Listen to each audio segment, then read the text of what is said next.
Jovan Mays is the Emeritus Poet Laureate of Aurora, Colorado, a Distinguished Young Alumni Award recipient, a Chadron State Foundation trustee, and the author of 4 books.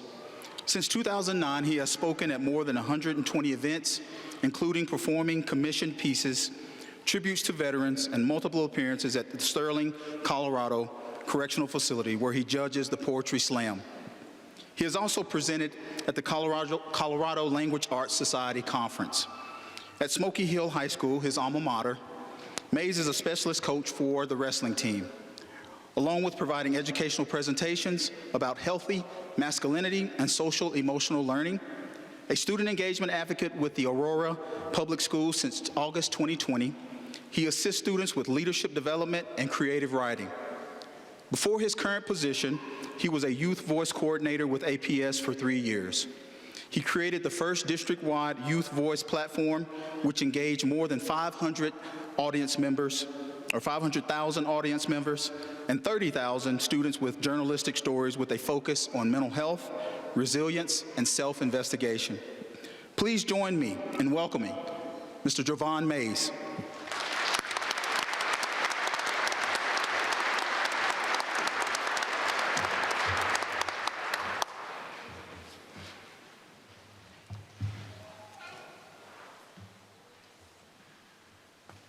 I like to call this National My Baby Done Did It Day. Thank you for having me. I graduated in the winter of 2010. And what I think about in that experience is that many of y'all sitting here were either on track, ahead of track, or behind track. But you made it, and that's all that matters. You know, I've been studying a lot of childhood psychology as of late, and it's really, really interesting learning about the problem-solving ability of young people, something that I feel like is an absolute necessary component that we're gonna need in the society that we're in. This society that we live in struggles to agree with each other to find resolution. And on days like this, it commemorates the fact that you're gonna enter some network where you are going to have to be a critical piece in working through this unity inside of our world. And I was studying this recent text of this young student who was impacted by the 9/11 tragedy. His psychologist asked this young boy to illustrate his experience on that day.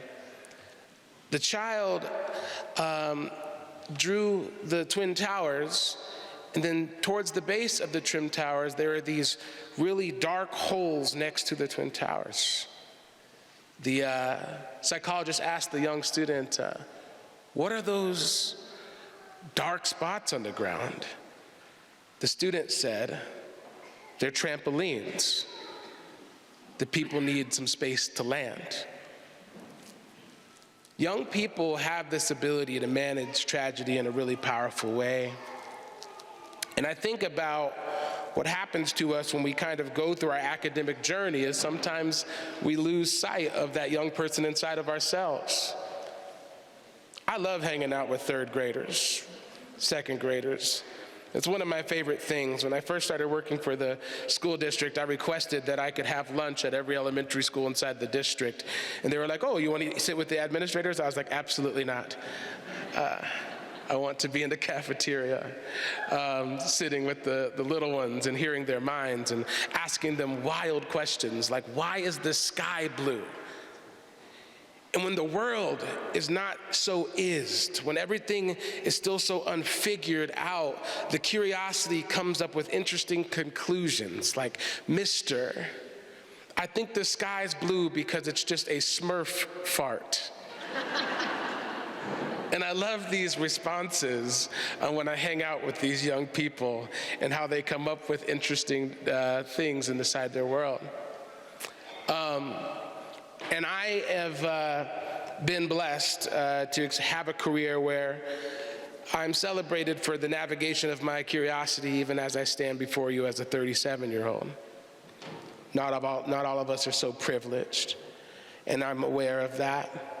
And so what I prepared for you today is, I'm calling it a spoem, speech plus poem, spoem, that I think represents this protection that we need to participate in as a collective humanity of our own inner third grader, so that we can help serve solutions for a world that is really struggling to figure them out right now.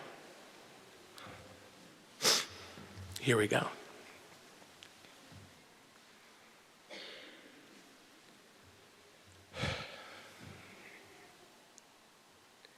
In the spring of 2011, in Monterrey, Mexico, 33-year-old school teacher Marta Rivera Alanis's preschool classroom came under siege while a shootout between rival drug cartels took place outside her school. Marta promptly gathered all 15 of her precious 3-, 4-, and 5-year-olds onto the ground and below the windows. As the shots got louder and machine gun fire ricochets, she leads them in a song inspired by a purple mascot dinosaur. If all the raindrops were lemon drops and gumdrops, oh, what a rain that would be. Standing outside with my mouth open wide, ah, ah, ah, ah, ah, ah, ah, ah, ah, ah. The shootout left 5 dead. None of the students and teachers singing on the ground were injured. Perhaps music is the most powerful force that we know. I call this poem Lemon Drops and Gumdrops for the Chadron State graduates. The only time I got to visit my grandma's house, I marveled at her enchantment. She would stand in the kitchen making breakfast and canary through her windows.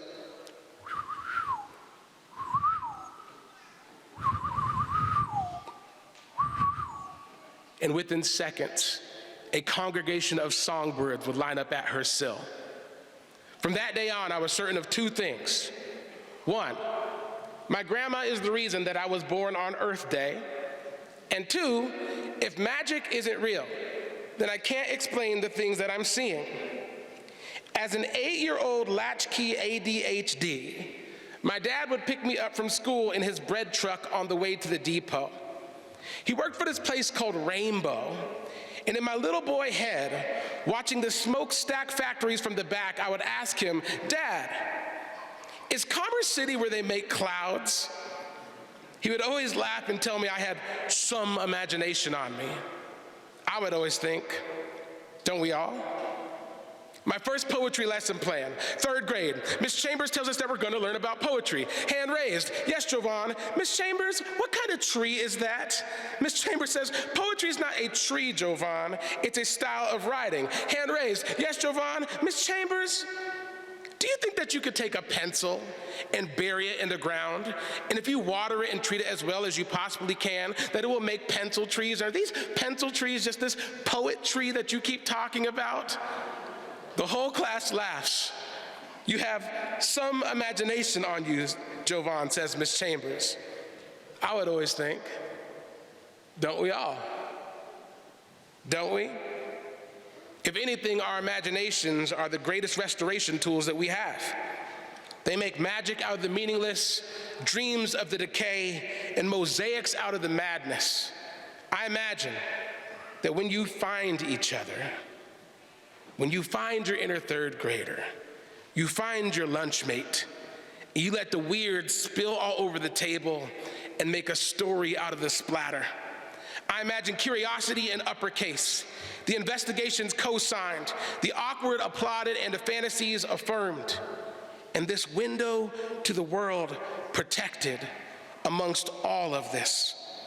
Amidst this world that's burning, that we don't want to believe is burning, 6 million plus lost in this pandemic, and a monster of a mental health crisis, and opioids, mass incarceration, the school-to-prison pipeline, a challenged education system, a war on poverty, a war on drugs, a war in Gaza, a war in Ukraine, a war in Uvalde, justice unmet, human rights denied, and a suspect complacency that continues to braid the noose. And the poor seem poorer, and the progress seems slower, and the dreams seem smaller while the decision makers get older, and here we are. And here we are. 2 years ago, my 7-year-old nephew lost his grandma to the pandemic. She was 1 day past her eligibility for vaccination.